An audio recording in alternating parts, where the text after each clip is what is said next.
To be very clear vis-a-vis Christian, and the same with Jedi Robinson, they didn't prioritize their national team a year ahead of a World Cup at home. Landon Donovan, everybody. Landy. What's your nickname? Don Man. Don. Does anybody call you something else besides Landon? Usually LD. LD. Okay, let's go. Right, which is Spanish for the D. Which you make up with that what you want. You know, you use that however you want on the internet. Landon, thank you so much for joining us, man. My I know pleasure.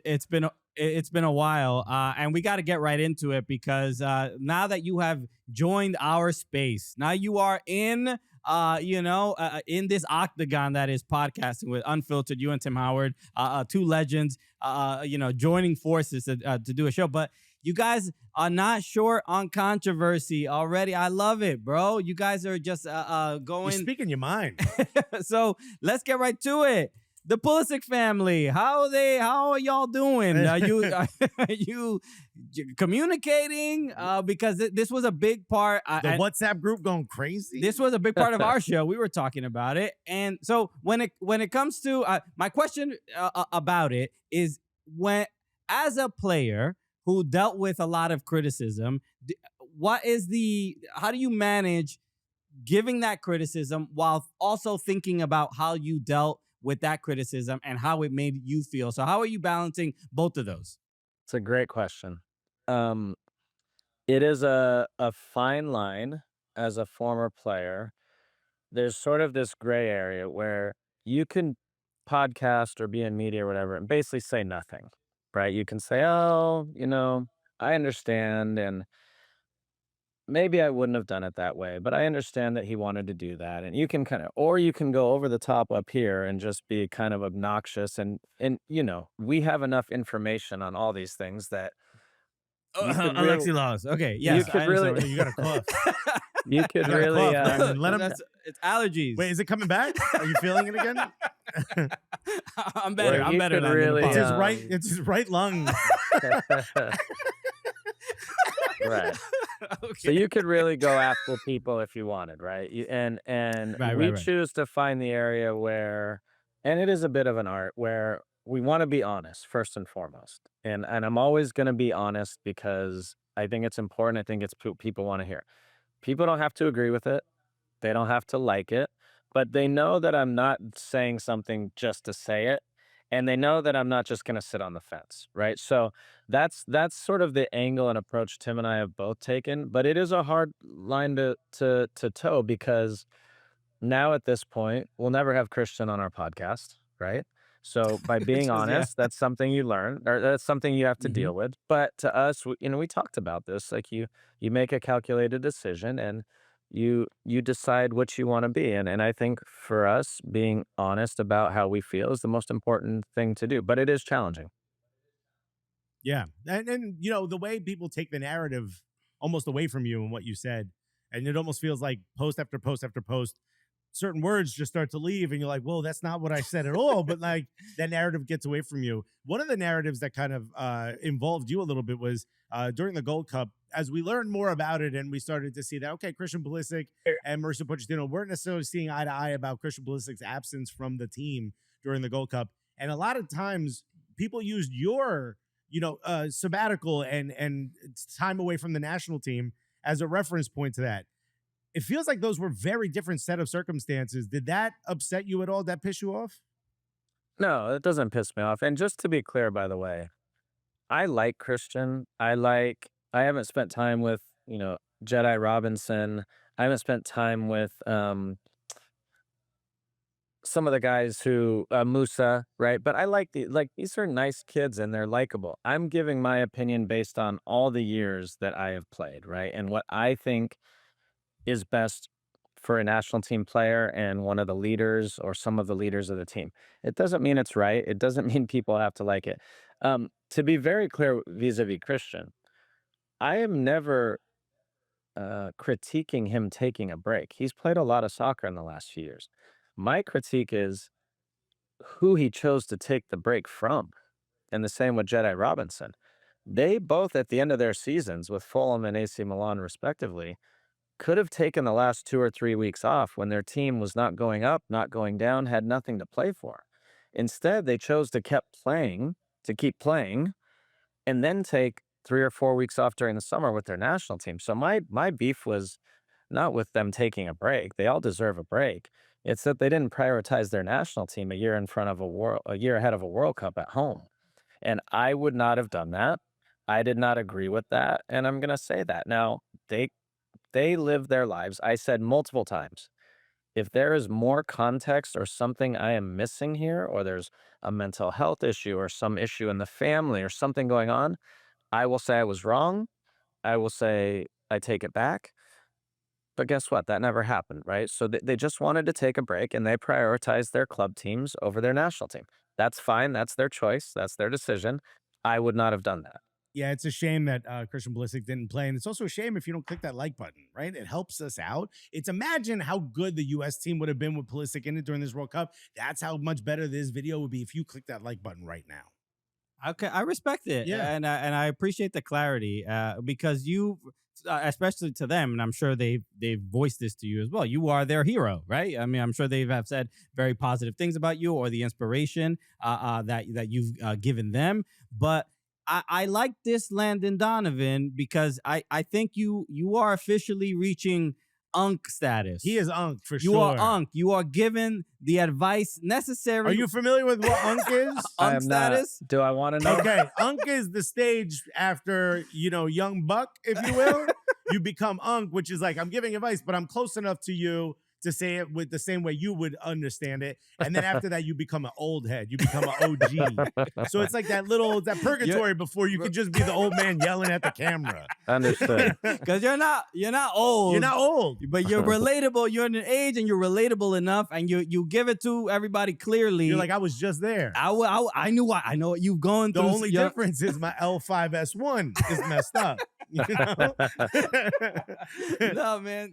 No, that's I appreciate again. Like I appreciate the clarity. I want to also talk about the video that you just posted, I believe yesterday, about Lionel Messi missing the All-Star game. Or skipping out on the All-Star game, and you told a great anecdote about David Beckham and your appreciation for what he did back then and how important he was to the league, and how important he felt he was to the league. So it's obviously, Messi and David Beckham are as incredibly impactful as David Beckham was. Messi's on another stratosphere, right? We all understand that. And it feels like he gets a leeway because he is just a once in a lifetime athlete and footballer.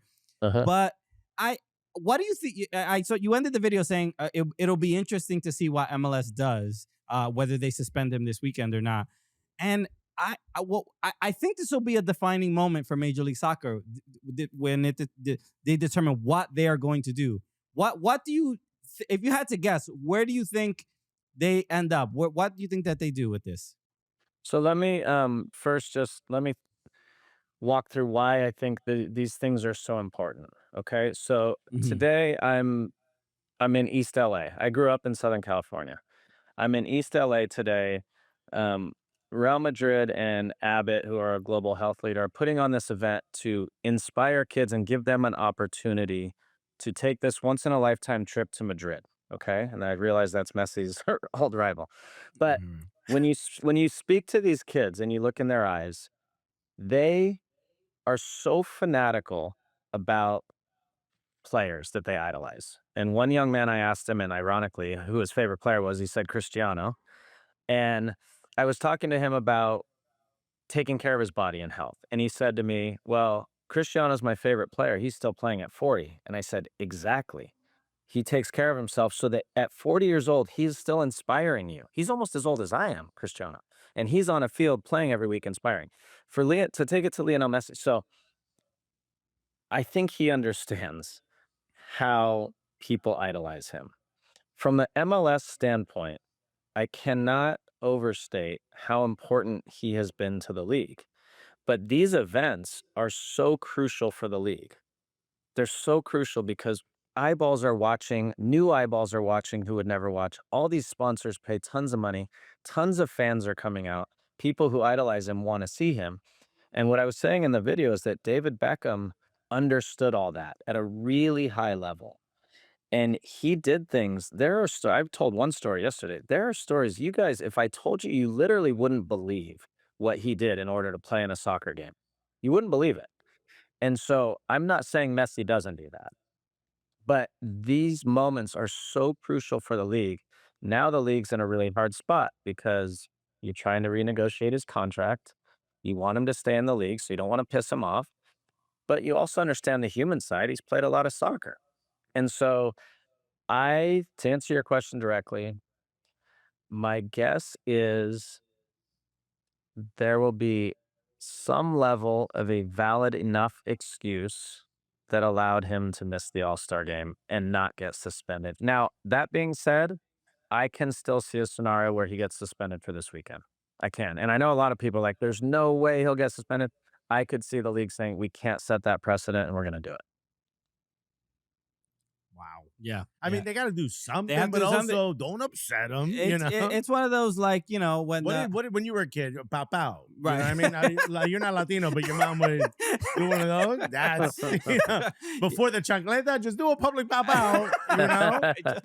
Just let them know that there's an authoritative figure here, or shoot them in the eyes like a Latina mom would just look at you. I know you have to run, Landon. I want to thank you for taking the time. We do a quick game here, right? We do a game. It's called Pro Rel. So simply, we're going to make a statement. Assume we're making a statement that you've made. So you say pro if you agree, rel if you disagree. Sound good? Is a statement I made? Yeah, so I'm going to make a statement. No, we're going to make the statements. Okay. We're going to tell you. Yeah, you didn't make these statements. Just assume whether you agree with the statement or not. Okay. Here's an easy one. Pizza is better in Los Angeles than it is in New York. Rel. Exactly. All right, good. You're on point. Good, because we would have shut this thing down if you would have said rel. All right, Landon, I'll go first. Messi will have more of an impact on MLS than David Beckham did. Rel, because David also became an owner and is deeply tied to the league.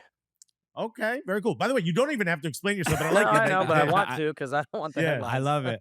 I love it. Right, because we would have remixed that to make it look real bad. Exactly. Good thing you did, Okay. Next up, getting criticized as a podcaster is more vicious than getting criticized as a player. Pro. Ooh, see what we deal with, everybody? I'm telling you, we could have taken the easy way out and learned to play. Social media didn't exist when I played, so that's a good point. That's fair. That's okay. a good point. All right, you might be hitting old guy status instead of unk if you keep saying that. Hey, what's your MySpace account, Landon? I got one for you. Landon Donovan should have gone to Turkey years ago, and I'm not talking about the league. Well, I wouldn't say gone to Turkey, but pro, I should have done something about it. All right. The guy can talk about it. All right. Next up, Landon Donovan is tired of people talking to him about his goal against Algeria. Rel. I love it. Yeah, talk about it forever, dude. Okay, good, because I did the same thing, and I'm glad I didn't annoy you. All right. And then this is my last one. I think you got one more. Mhm. The way the San Diego MLS team was decided pissed you off. The way it was decided? Uh-huh. Rel. Not the way it Okay. was decided, no. Okay, that's fair. All right, and last one. The Pulisic family will invite you for Thanksgiving this year. Ralph. Hey, we won't be there either. I'll see you in the parking lot. I'll see you in the driveway, buddy. Landon Donovan, thank you so much for taking the time. We always appreciate it. And thank you to Abbott Dream Team and everything that's going on over there. We're from really bad neighborhoods, and seeing that people are doing this, trying to inspire the next generation of players coming from those neighborhoods, which didn't happen in our era, is a huge deal. So thank you for that. Yeah, and just to add, like we were talking about Messi and the All-Star game, like we have posted a video of fans in Austin talking about why they were disappointed that Messi wasn't there. And as I'm watching the video, I'm like, hey, you know what? Like the adults, I'm like, all right, hey, bummer for you, but whatever. Then they had like a young kid, I'm like, oh my God, Messi's Heartbroken. a heartless monster. We need to hug this guy. Why? I'm affected by it. So I agree with, hearing your story about David Beckham. I mean, not to say that, Beckham or Messi haven't done enough for the league. That isn't what we're saying. But there are these moments that are impactful and affect people in a particular way that it would have been nice to see a different outcome. And but to capitalize on it as a sport. Exactly. All right. Great. Landon Donovan, thank you so much for taking the time. You're welcome on the Cooligans anytime. You're ever in New York, feel free to come by our studio, bro. Yeah, say something controversial about us on your show. Let's get those numbers up, huh? I appreciate it, guys. Thank you. All right, take care, man. Shout out to Landon Donovan. Let's go. What a legend. All right. He's like, y'all, come, anytime we invite him on, he's like, yes, he can't say no to us. Yeah, no, he loves it. Okay. Yeah. You know how his goal inspired you to be a bigger fan of the sport? Sure. Our podcast inspired him to start a podcast. Look at that. Yeah. Hey, look, I'm glad we could give something back Right? to Landon. You bring us mediocrity and us getting involved, and now we bring you mediocrity. So yes. So shout out to Landon. Thank you again for doing that. And but let's get to the women's Euros. England are back-to-back champions. They hold on to their title of the Euros, and nobody really saw this coming because they lost their first game of the group stage, and it just didn't seem very likely that this would be the eventual outcome. Well, I mean, look at the stat that we have here: 4 minutes and 52 seconds. Do you know what that is? Yes, that is Twice as long as you last. Anyway, that is Thank you, man. actually That's a good time. 2 minutes and 25 seconds. Ain't that bad, bro? Yo, 2 we minutes out here, Yo, you the know. kids got nothing on the calendar, buddy. All right? It's called satisfaction. All right, Yo. it's called doing my best. Damn, I have to put a ticker on the wall, dog.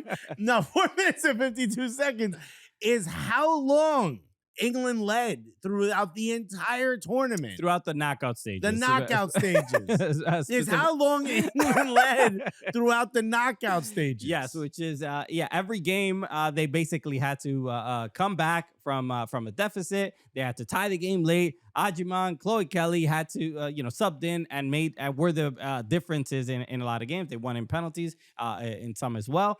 But they sort of stumbled into this victory. It felt like they're like Serena Wiegman was almost doing things so that they would not win, and then they found a way to do that. This is the thing, right? How is it that seemingly making what a lot of fans and what a lot of people would consider the wrong decision or odd decisions, how did that lead to them winning? Right. It's so frustrating when you look at it from that perspective. So Lauren James was dealing with an injury, but she was, I believe, started every game. Yeah, so she had an ankle injury, which you saw her kind of come out in the middle of the first half. Towards the end of the first half, I should say, in the final, where she seemingly immediately falls to the ground, holding her ankle. No pain in her eyes. She just knew the ankle cannot keep going. Right. And so she'd been dealing with this injury. After the game, we find out that what player was it that was dealing with a fractured tibia? Lucy Bronze. Lucy Bronze was dealing with a fractured tibia. And she's giggling about it after, She's holding like, it away. that's crazy, isn't it? So wild. Yo, huh? I ain't even got my leg, dog. Yo, it's wild to me. It's dangling. Yo, it's crazy. How'd they not win? She has it on her shoulder. A big smile on her face. That's crazy when you think about it, that they were sort of hodgepodge. Also, it's a little frustrating when you watch it and you're like, look at how electric the team plays, or the reaction is to having a Chloe Kelly or an Ajimang. You never really consider starting them. I know Chloe Kelly came in a lot earlier because of the Lauren James injury, but typically they would come in the second half. Ajimang coming in the second half, and they're... And it worked, right? That's the thing. Is every time. Every single time. You wouldn't say to yourself, yo, we should do this first. This should be plan A. We should be leading the game. Especially when Shorty injured, bro. Yeah, I mean, I guess I can see the argument to, like, for Ajimang, maybe, Alessia Russo is too good to and Ajimang, she ended up winning Young Player of the tournament. Alessia Russo scored the goal, if I'm not mistaken. Yeah, she's going to the final. She scored a few times in the tournament, but I could understand the argument of, guys, she's just a veteran and she's good and she is producing. But for England to constantly be losing games and needing these like miracles in the end, I'm like, all right, you would have thought Serena Wiegman would have at least, hey, for just for the sake of it, like, Yeah. let's try something else. Let's try not needing, to make a state of comeback. Right. You know what I So mean? they won. They lost to France in the opening game, but then the group stage they looked sharp. They won 4-0 against Netherlands, 6-1 against Wales. The Netherlands result is probably the bigger shock. I mean, Netherlands. I thought that was going to be Right. two You would expect powerhouses. that 1-1, 2-2, something like that. But the losing, especially in the semifinal, losing to 1-0 to Italy, and again waiting till late and then winning in extra time. They were down 2-0 against Sweden. It's just wild that no changes were made, especially during these knockout stages. Especially when there's injuries involved. Yeah. So you say to yourself, well, if this player can't go, maybe they can give me 20 off the bench. Mm-hmm. Lucy Bronze, maybe you put her in if you're up 1-0 and you absolutely need to lock it down. You know what I mean? Lauren James, a bad ankle, maybe I can get 20 from her. The person coming in behind has been electric when she comes in, is clearly in great form, not injured at all. Let's start Chloe Kelly. And then if we absolutely need, if we're down 1-0 or something, you bring in Lauren James and hope the ankle can hold. Something of that nature. Not at all. It just seemingly went. And I guess at the end of the day, if you're Sabrina Wegman, if you're a fan of England, you have to say to yourself, I kind of respect that she says, no, I'm trusting my 11. We're going to give it our best, and then we can make the adjustments if we need. And seemingly she won. But this goes counter to what you would expect a coach to do. Sure. Yeah. It's something I was not necessarily. It's not shocked because I do think The theory of like these are the 11 that got us here. right. There's a little she was loyal to those players. Yeah. I think there were a couple games, especially the game against I think Italy or Sweden. Lauren Hemp, who plays for Manchester City. I thought she was some games. I'm like, she's bad. She's like not really having a good game, Right. And like tired and just like didn't really look like she had much left. And I'm like, why is she like still in this game? What does this bench look like that Wegman is like, I'm not gonna go to anybody else. Who needs it? So it's kind of remarkable that it all worked out. I mean, they won in penalties. Hannah Hampton, the goalkeeper, Which, did I see this correctly? Hannah Hampton has no depth perception. I have not seen this. You told me this. Yeah, there was something that came up. Maybe we could look this up. But Hannah Hampton, we could probably. If you're a goalkeeper and you don't have depth perception, Hannah Hampton, vision impairment. Hannah Hampton, the England Lionesses goalkeeper, was born with a visual impairment called strabismus. Hope I said that correctly. Commonly known as cross or misaligned eyes. Okay, the word makes it look like I when I look at it, which significantly affects her depth perception. To be a goalkeeper, and I mean, you either what an amazing hero story. I mean, it's already difficult enough to be a goalkeeper, and if you can't tell how far the ball is away, bro, remember the plane that landed in the Hudson River and saved all those people's lives? Yes. The Sully. Imagine Sully Sullenberger. Imagine the cockpit opens and it's Stevie Wonder. That's the gap we're talking about. Right. The England goalkeeper has no depth perception. The one thing you need in order to be a goalkeeper. It's a heroic story, but you also gotta, look back a bit and say, like, hey, why was he hired? I mean, that feels dangerous. I support DEI as much as the next person. I'm not gonna tell you can't have that job. I'm just gonna say maybe not my flight. You know what I mean? Damn, Stevie. You're like those NIMBYs, you know? But no, man. Look, an impressive win, and I don't think we are talking about probably Chloe Kelly enough. I thought she would be in NIMBY. Backyard. Okay. Not in my backyard. Yeah. All right.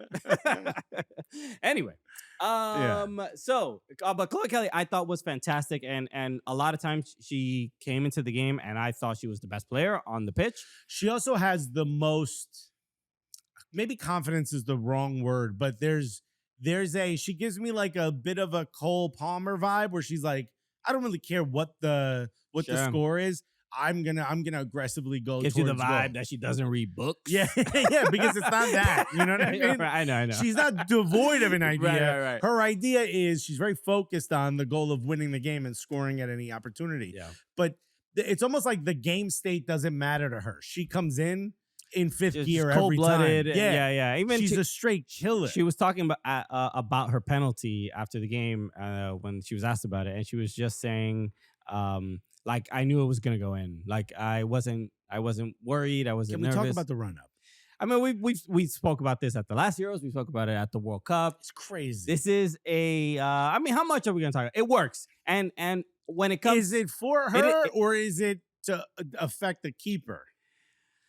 I don't know. I think in the World Cup, her shot speed was the highest shot speed from a penalty. Yeah, she got a boot on her. Yeah. But but from that penalty, it's just she basically gets like a horse. You know what I mean? Like you hear and kicks off. So it works for her, and she blasts the ball. I don't think the little knee up is what affects the. I think it does because it's like a pitching mechanic, like a pitcher mechanic who they have their motion, and that is why if it's, but that doesn't lead to like the strength of the pitch. That's incorrect because it's physiological. It's you have your range of motion, and you have the thing that you do that leads to that outcome. Sure, I can. Yeah, but that you don't get more power on a kick because you knee up a little bit before 3 steps into a kick. You know what I mean? I don't know. Well, pitchers kick their knee up. If pitchers didn't kick their knee up, you think they would be able to throw as hard? That's to get the range. That's to get the step out. You know what I mean?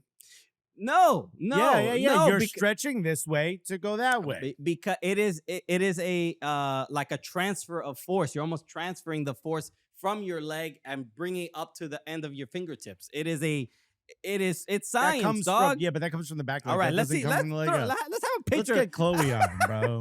Let's get Chloe. Actually, let's go to Chloe. She's calling me.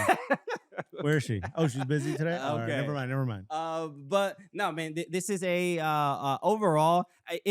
It's a little disappointing for Spain because they controlled a lot of the game. They looked and pretty much every game throughout Let's the just tournament. call it. They are a better team. Without a doubt. But it's one of those, the like tiki taka and beautiful football, and then the English are like, no, bro, that's not what we do out here. We're gonna send it. We're gonna yeet it to the other goal, bro. Okay, we do yeety taka, all right? Yeah. Because bro, our goalkeeper can't even see you right now, bro. Right? She got a dog with her. So she can't even tell how far the dog is away from her. Damn, bro. The dog barks where the ball's coming. She has a 40-foot leash. So, it's a what was I saying? The 40-foot leash threw me It's off. a tiki taka versus old. Yes. So Route 1-ish. And because it wasn't exactly Route 1, but it was a lot less the beautiful game. Yeah, and I think England I think the strategy against Spain is don't try to not let them score for as long as possible, and then at the end, it's like who has the mental state, the energy, the physicality to keep going, and that's why I was really impressed with Spain this time around because England are a fairly physical team. Lucy Bronze with a wild ass challenge that could have closely been a red card.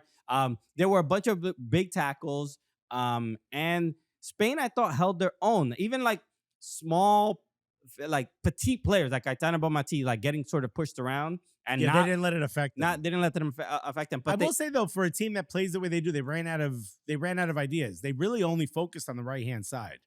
That was where most of the danger came from, running the ball, kind of dribbling the ball towards the touchline, sending in a diagonal cross. That's where the header comes in. That's where most of their opportunities came. And honestly, outside of that, I really didn't see them trying to really go central. And maybe it was the defensive prowess of England, of the Lionesses. And we could speak to Jess Carter, who had terrible early moments in the tournament. Dealing with racist abuse and all this stuff online. Yeah, how those racists feel now? Y'all won. Right. So she had a fantastic final. She did. And really just cleaned up the mistakes. And that's really what they needed from her. She played in different positions and did everything necessary. She wasn't the England throughout the tournament weren't fancy by any means. Not at all. Especially in the knockout stage, they were just like, how do we win this game? What do we got to do? A lot of grit, and that was just enough over Spain. Spain possession, beautiful passes, great first touches, and everything, but they weren't clinical, couldn't finish. And if you keep a team like England around that has that kind of grit and heart, it's going to be tough to put them away. And then they ended up doing it in penalties. So congrats to England again, a second Euro. The more than anything, it's like from the bigger picture, you hope it moves the sport forward. The fact that they've won it twice in a row, and you see the scenes at Box Park or the multiple box parks, and the fan zones, and people doing watch parties across the U.S. as well.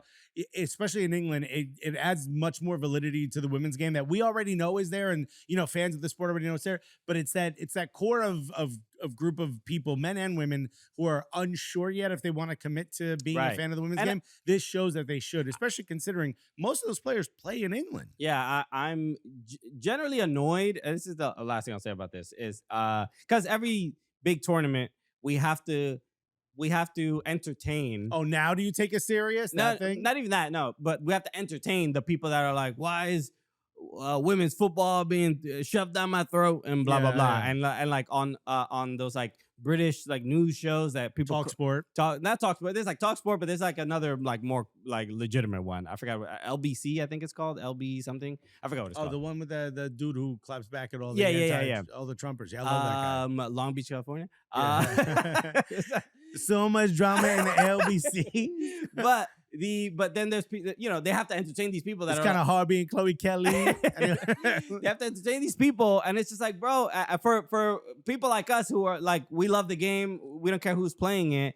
It's just annoying that it's like, oh my god, these people again. All right, but if you take a sliding scale, right, of like 0, like we'll say, 10 is us, right? We watch the sport, right? Yeah. We all in, we cool with it. We talk about women's sports the same way we would any other sport. And then you go to 1, which we'll just call, I don't know, JD Vance, right? We'll just say that's There's a lot of people in that 5 to 7 range that aren't fully committed yet, but are like, oh, okay, maybe maybe that slides them closer to 10. I hope so. Yeah. Because it's like, what we sort of get are the people that are like the 3s and the 2s, or like, or the people that are. If people were just like, I don't watch women's soccer, like I just don't watch it. That's not who we get. Those are not the loud people. It's like, I hate that women are doing things on my TV. Oh yeah. I don't watch it because I don't like low quality football. These are the people that get platforms. No idea what you're talking about. Those are the people I can't stand. Anyway. That's a whole other podcast. We'll get to that some other day. Maybe we'll do that on the Patreon. All right. We're gonna run that back right after this because there's been Messi got suspended. And we gotta check if Morgan Gibbs-White is okay. blink if you're okay. So we'll do that right after this. All right, welcome back. Let's talk a little bit about the All-Star Game, because do we even need it anymore? Huh? Is there even a need for the MLS All-Star Game now that Messi has decided he don't want to play in it? And now he's going to get, he got a 1-game suspension after that. So we got to talk about the future of that. And that is that today's Run It Back. All right. So we were talking to Landon. So we recorded that before the Messi suspension was announced. So we weren't sure exactly what was going to happen. So now the confirmation. Him and Alba were suspended for the game against FC Cincinnati. That game was at home for Inter Miami. I think this is I'm not going to say turning point or just a pivotal moment for Major League Soccer. And I think they made the right decision. You just set a standard of you don't think it's performative at all?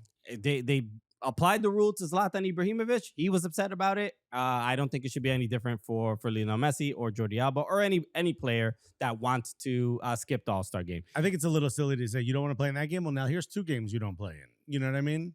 The All-Star game and another one. Yes. So the reason that you get fined or the reason this is an issue is because the fans who paid good money to go see the All-Star game didn't get to see Messi. So to punish Messi, the other group of fans that paid to see Messi don't get to see Messi as well? But whose fault is it? It's Messi's fault. It's Inter Miami's fault. I mean, I understand that is the punishment, but he should have to play an extra game. That's a real punishment. It's a fair punishment because it's easy to get out of the All-Star game if you're Lionel Messi. You just have to just say, hey, my ankle, just Donnie, I'm just not feeling. You know how you cough when your ankle hurts? I got COVID in the ankle. Damn, ankle COVID. We all know this. It's cankle is the official cankle 19. So I think it would have set a bad precedent for MLS if the All-Star game is going to be an important thing, and it's something that and the point you So made, you think he should have played? 100% he should have played. He should have just done the job, just like Landon was talking about. David Beckham flying back to the U.S. To go do his All-Star duties, and then go back to England to continue on. I think in the Olympics and stuff like that. So it's Do you not care about the All-Star game? it's not about caring about Do it. you care about the All-Star game? I care about it to not in the like, I'm mad if somebody doesn't play. But I care about it in the sense that I'm a diehard MLS supporter and fan, Sure. and I appreciate the community aspect that the All-Star Game brings, and it allows fans of all the teams to be in one place at the same time, which is not really a thing that exists in any other soccer or football league, right? So that part of it is like, I like that part, and that community aspect is something that I think could be highlighted a lot more. If Lionel Messi is there, that brings in a lot of new people that could possibly just get to experience that community aspect and fun and little. They do charity stuff, and they have activations and games for kids, and it's like a cool little thing for like kids or whatever. I understand it's not the most fun for players that have been playing a lot of minutes this season, so I understand why you wouldn't want to play, but it's you signed a deal with MLS. You are paid handsomely. You have been playing a whole lot of matches. And this is you my argument. You would have played 5 minutes, and everybody would have been like, okay, well, we got to see him. And that would have been, for a lot of kids that were there, they would have been like, I can't believe I got to see Lionel Messi play. I don't disagree with you. I'm, again, also a diehard fan of this league. Season ticket holders for now a decade. I absolutely love the fact that they have an All-Star game. I don't know what the validity of it is moving forward. If you're not going to have it baked in the contract where, you have to understand, if you're MLS, you have to say to Lionel Messi, it's really important. You're going to get voted in every single time. Right. Even if you play horrifically, okay? Even if you play with blinders on for most of the season, even if you've not scored a goal, your name will rise to the top every single time. You have to play in this. This is a marketing opportunity for the league. I don't think enough was done for this All-Star game to be that. It should have been on national television. It should not have been behind a paywall. If you're going to do Liga MX versus MLS, shine a brighter light on who the other players are that are coming in, because the players that are currently in your All-Star team are not selling tickets as it is now, other than Lionel Messi, maybe Jordi Alba, sure. Mm-hmm. But for the most part, these aren't guys that are bringing ass to the seats. They're making teams better. They're doing the right thing, right? They're raising the level and the quality of the league. Absolutely. But they're certainly not marketable names, right? Where by themselves, they sell tickets outside of Messi. If this is the guy that will bring that much of a spotlight to your league, then by all means, it needs to be made really evident to them. Maybe take the game off beforehand. And I understand that that's important in the grand scheme of things, but take the game off beforehand or come out a little early so that you can play in this, what really is a marketing boondoggle. That's really all it is. It's a big marketing showcase. Yeah. It's bright lights, big, it's a friendly, right? It's not an important game. Or add weight to it. Say whoever wins this, whether it's, if we're doing MLS, imagine it was East versus West, you would get the home game. In the final. The final. You know what I mean? Do something where there's weight to it so that it's important. It's what baseball did. They didn't do that for Messi. So Messi taking it off, of course, this in his career. They also rescinded that. They don't do that anymore. But they did do it it at one point. Yeah. What I'm saying is they made it important in a way. If all of a sudden, if you're Lionel Messi, there's nothing in your history, in your career that says this is something that's happened, I should take this seriously. But and you can make an argument that what you think he's doing by playing in the All-Star game, outside of to the group of people that are in that stadium, outside of that, because they certainly did pay to probably see Messi, at least not overwhelming, not 100%, at least overwhelmingly. He already is doing all the things that you want him to do in that game by virtue of being in the league. He's already making, kids more interested in the league, and it's a fun night out. And, Jorge Mas made a great point. Every game they play is an All-Star game. Do we have his full quote? The Jorge Mas? Yeah. Because he kind of made a good point, which is like, we are the traveling circus already. You know what I mean? We are the bright lights. We are the Big Ten. Inter Miami managing owner Jorge Mas on Lionel Messi's suspension when asked about contract talks. By the way, this is a tweet from Tom Bogert. He quotes him as saying, "Lionel Messi is extremely upset. I'm hopeful it doesn't have an impact long term. Will it have an impact on Messi's perception of the league and its rules? No doubt." See, but this is the thing about Messi being extremely upset, where I don't have that much sympathy there. He knew what the consequence would Here's be. why this is important. Jorge Mas is talking from a business perspective. Yeah, well, We're in the middle of contract negotiations to extend him in this league. He might not be. Well, then, but MLS has to stand on So business. then was it worth it? Suspending him for a game and then losing him completely? Was it worth it? It maybe not, but it's still, if you set the wrong precedent, what does it say to the other players? Then other players are not maybe want to skip out on the All-Star game. They're gonna be, oh well, Messi didn't get suspended, and then this becomes a problem that you're dealing with if you're still want to do an All-Star game. Otherwise, if this breaks just having an All-Star game altogether, maybe that is what it does. Maybe we don't need an All-Star game at all. And maybe You just said you cared about it, though. I do care about it. So I'm not saying, I'm just saying that MLS has no choice. They have no choice. They can say, yes, oh, pretty please, Messi. Why not a fake fine? Don't follow our rules or whatever. But they know the consequences already there. What a pretend fine? Why suspend NBA, them? MLB, they all have the same rule. But listen, why not pretend it's a maybe, fine? Maybe, but that's not the rule that was in place. He was fined in undisclosed amount. He knew what the consequence would be, and now is mad that the consequence came. That's ridiculous. Just say, hey, I'm really exhausted. I couldn't play. What are you mad about? This is all obviously, Jorge Mas. I guess it's his quote. So I'm gonna. I don't know exactly how to interpret that. I mean, I think it's a little bit for show of he's so mad. You might lose him. It's a threat. It's effectively a threat. Okay, but then in this case, should we not give a little give a level of importance to this threat?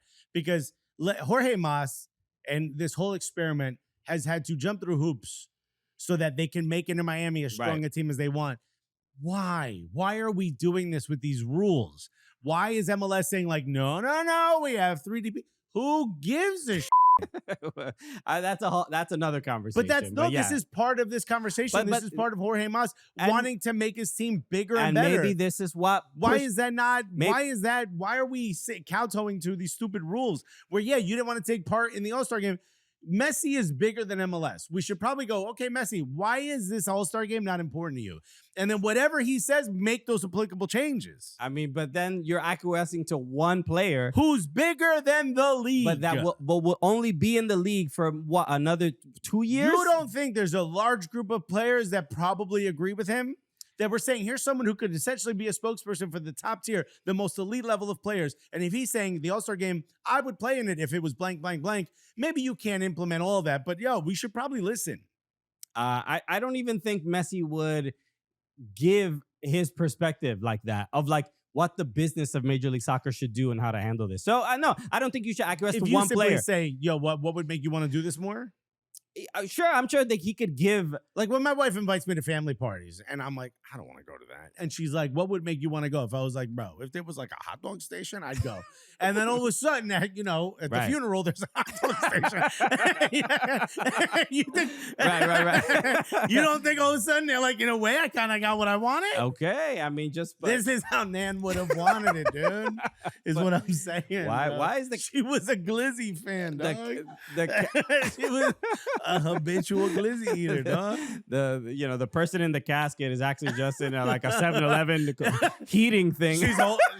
Nan's holding one of those mustard ketchup barbecue sauce dispenser. She just wants to make sure that everybody has a good time. What is wrong with you? This is how she wanted it. Honor her life, dude. So look, I don't think we're necessarily going to agree. I think there's even Messi's bigger than the league, but he is not bigger than the concept of his peers. You know what I mean? The other players. So everybody else, he's going to be in the league for a little bit. I don't think we should say let's do whatever Messi does. I think this is the right move because it sets a tone and it says hey, if the All-Star game is going to be a thing that we do, this is how we get players to here's play in the tone it. it sets. Hey, other superstars and elite players, don't come here if you're not going to play in the All-Star game because we're going to punish you. This is stupid. And if this is the reason you lose Lionel Messi, then we were all worse off. Realistically, the sport in this country is worse off if we lose Messi because of the goddamn All-Star game. They get paid more than the other players, and they get a day off. Then put it in their 2 days off. 2 days off. Put it in their contract. I don't think this is gonna deter anybody. Money speaks louder than anything. Go to Saudi. Okay. All right. They don't have an All-Star game. Is that who you getting paid from? It's ridiculous you say that. He's on to us. All right. Let's also run that back with Morgan Gibbs-White because this has been another very odd story. So if people are not aware, Morgan Gibbs-White of Nottingham Forest, he was gone. He got here we go. He got here we go to Tottenham Hotspur. Everybody was pretty excited, and then a couple days after that, there is news. Look at this. Yeah, Fabrizio. That is a full here we go. Fabrizio hit him with the full here we go. They photoshopped him in the Tottenham shirt, and that is the only time you'll see him in the Tottenham shirt. So enjoy it, Tottenham fans. So then a couple days later, so we just to read the tweet, Morgan Gibbs-White to Tottenham. Here we go. Spurs trigger £60 million release clause after direct contact with Forest today. 60 million is an important number. We'll get back to that. Exactly. So medical booked and set to take place in 24 hours. And yeah, so when Fabrizio hits you with here we go, it's pretty much set. It's set in stone. Yeah, I think as a society we've taken it that way, but I think what a lot of times what happens is like whatever reporters are known to report on those teams, they'll tweet it up. They don't have the platform that he does. Right. So then he sort of, by him doing it, it lets the whole world know like, yo, it's officially official. Exactly. And that's how we've known it for years. Right. Except now. So a couple days after that, Morgan Gibbs-White announced he's signing a new contract with Nottingham Forest. He said, "Here we don't. Here we do not go. No, here we stay. Here we stay. We stay. Damn. Here we stay put." Yeah, and I'm totally happy about it. So, Fabrizio has been wrong in the past, and as other journalists, it happens. Like, people change their mind. Sometimes people want something from the hot dog station, and then say, "Hey, maybe I just don't want because Nan is holding." Maybe if the dead woman wasn't holding the mustard, I'm not comfortable with this. Yeah. Nan would have been upset. if she were alive. I don't think you're respecting her legacy. But, is what I'm saying. We're gonna respect. So he changed his mind. So. These are the casket has a button that goes, "Hey yo!" every time you take a bite of the hot dog. So just to give some context, this is what we're hearing. All of it sort of alleged, but Morgan Gibbs-White, you saw in the earlier tweet, £60 million release clause. Apparently, that release clause was secret. No one knew about that. It's just in his contract. How did Tottenham find out about Tottenham that? found the number and said, "Yo, Nottingham, 60 mil, we got him. Let me know." We heard from this was the number. So apparently that number was secret. That was not told to anybody. They weren't clearly Nottingham Forest weren't trying to shop him around or sell him. So the fact that Tottenham made this offer and put down the money for the release clause, this apparently infuriated Nottingham Forest and the owner, Angelinos Marinakis, aka me in the future, or possibly my dad. Okay. Knowing what's about to happen, or the story we're telling you, might possibly be my dad, by the way. So, so the new contract for Morgan Gibbs-White happens, and then they do like an announcement video of him excited about the new contract. So let's take a look at that right now. I'm delighted. So thank you to Mr. Marinakis for believing in me. I feel like we've been on a roller coaster of a journey, but I've felt the love instantly from the very first moment I stepped into the doors. We've had difficult times, but we've had a lot of highs. And last year was really, really exciting. We got to showcase what we're about and what we're trying to build as a team. And I feel like Mr. Marinakis is the base of that. So I was delighted to sign. I think this new contract really shows the ambition, not just of yourself, but of Mr. Marinakis here as well. That ambition must just drive through the dressing room, right? 100%. And Mr. Marinakis is the main reason for that. We've built that culture inside the dressing room, and I feel like that's what strived us all the way through. The manager's been incredible since he's come in. The fans as well. The fans have been absolutely amazing. I mean that. I mean, I just want to, before we keep going, I just want to thank Mr. Marinakis. thank you, Mr. Marinakis, for allowing us to do this podcast. So really, do this segment. Because Also for being an inspiration to who I want to grow up to be. Christian, would you rather be loved or feared? I mean, that's a Marinakis question, bro. Before he signs any player, that's his, he's like both. But look, a couple notes, and I think if somebody was, you know how people analyze like hostage videos or like they get like psychologists to watch Body language videos. Yeah. I mean, Morgan Gibbs-White looked down like at the ground, maybe like in that one clip, maybe like 12 times. Yeah, because he knows if he looked at the camera, would have said "Help me." I think at the end of the day, you have to look. It's all speculation, right? We don't know, but when you line this all up, it really makes it look like, the lock the door and I use can leave. Yeah. You know what I mean?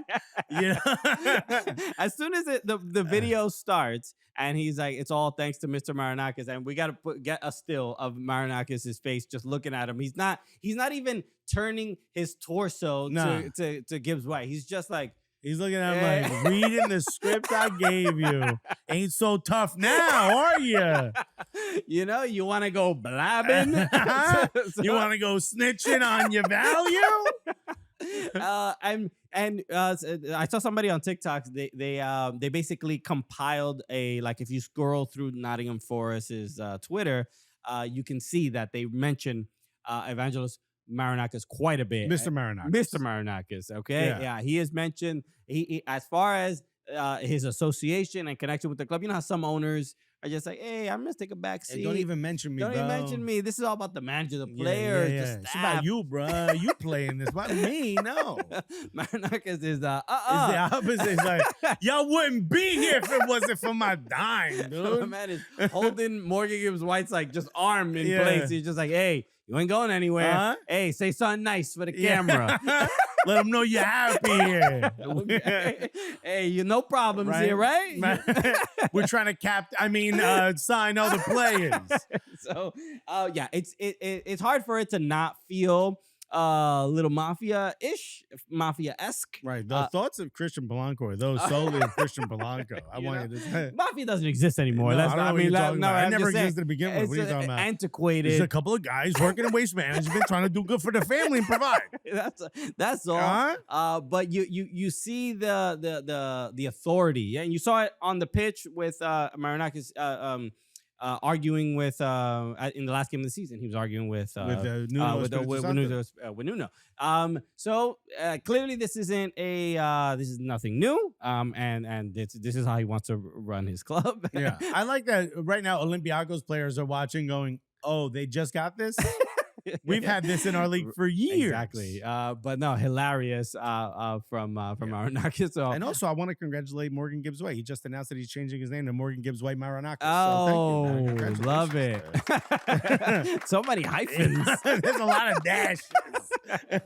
So I feel bad for him filling out paperwork. Gonna be brutal. There's not enough squares for my last name. Yeah, even just the Marinakis is a lot of letters. All right. It's a perfect amount of letters.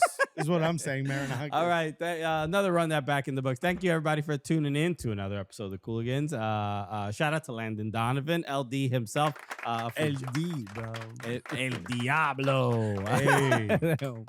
Okay. Dominican Day Parade was this weekend. That's right. Did you go? I did not go. I haven't gone since I was probably like 9 years old. That's a shame. I'm sure I'm missing. I was close by. Okay. I'm sure all our fans celebrated. Thank you. So make sure you follow us everywhere at Soccer Cooligans. Hit like on this video on YouTube and hit subscribe if you have not already, which is crazy. There's something like, so it's something like the percentage of viewers that watch our video are like, I think it's like 80% not subscribed. Not subscribed. Hit the subscribe button. It changes everything. It changes your life. Damn. Okay. Everything will get better. And I know you're thinking like, whatever, the algorithm shows it to me. Bro, it helps us. Exactly. It makes us feel good. Imagine we were Angelino's Marinakis, bro. The little Wouldn't number. you want to help us out? The little number on YouTube goes up and it makes us feel good. So why don't you help us out with that? Helps us pay for all this. All right. We'll be back on Thursday with a brand new episode. Do we have a guest on that day? I don't think so, right? No guest that day. No. Anyway. Love spilling the beans. So, but we got a hot show on Thursday coming up as well. So we'll see you then. Everybody, take care. Enjoy the next 3 days. Peace. Love you guys. So clearly, Morgan Gibbs-White, a little afraid of authority, but guess who isn't? Me and you, baby, because we just actually interviewed the governor of New Jersey at MetLife Stadium. That's his house. And click on his face, and you can watch that video. And if you want to subscribe to our channel, just click on Alexis's face right there, right on that Yankee cap.